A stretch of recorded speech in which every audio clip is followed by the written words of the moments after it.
This story isn't technically my revenge, but I watched it unfold up close.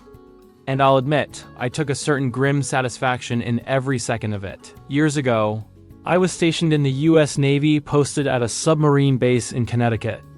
If you've never been around submariners, here's the thing.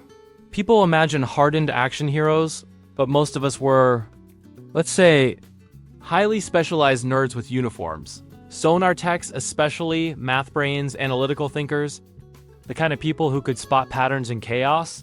That's where I met Bill. Was the kind of guy you root for without realizing it. Short, a little soft around the edges, glasses sliding down his nose when he got focused. Not the guy you'd cast in a recruiting poster, but easily one of the sharpest minds in our class.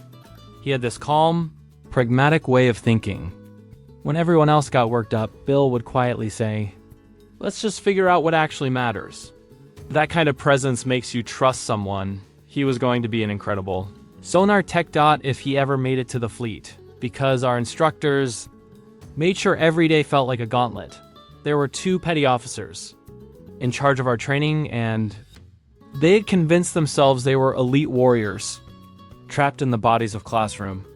Instructors dot always talking about toughness, always talking about standards, and always zeroing in on Bill dot. We had physical training 3 times a week. Runs, circuits, push-ups. Most of us got through it fine. Bill struggled. Not because he was lazy, he passed every official requirement, but because he wasn't chasing some imaginary ultra fitness standard these 2 had invented. That didn't stop them. Move faster.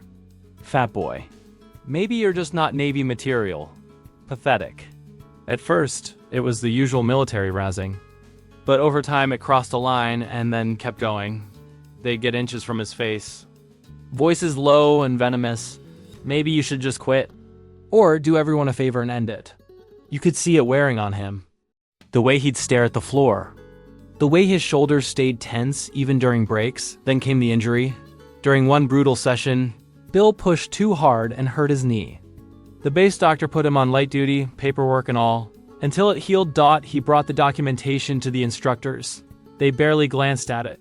"You'll do the workout," one of them said flatly.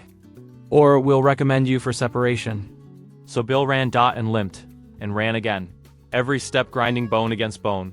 Because disobeying felt worse than the pain. Meanwhile, mentally, he was unraveling. Back then, mental health resources were limited. The main confidential support was the chaplain, a soft-spoken woman with kind eyes and a gentle voice. But don't let that fool you. She held the rank of captain, which meant she carried serious weight. Bill scheduled an appointment with her when he told the instructors he'd be missing class to talk to the chaplain. They lost it. "Oh, going to cry to the chaplain? What are you, weak? She doesn't care about your problems. If you skip, we'll make your life hell." They piled on until the doubt crept in, and Bill canceled the meeting. That same night, his girlfriend broke up with him. At 3 a.m., my phone rang. You already know what happened next. I told myself it was nothing. A drunk dial. I went back to sleep. The next day, everything shattered. We got the call. Bill was in the hospital. He had cut his throat. Several of us had received calls that night. He couldn't speak. He was losing blood. We rushed over as soon as we were released from duties. In the hallway. We passed the chaplain. She stopped us, voice steady but tight. "He's alive." Then I saw her face. I had never before or since seen rage that pure. Not loud. Not explosive. Cold.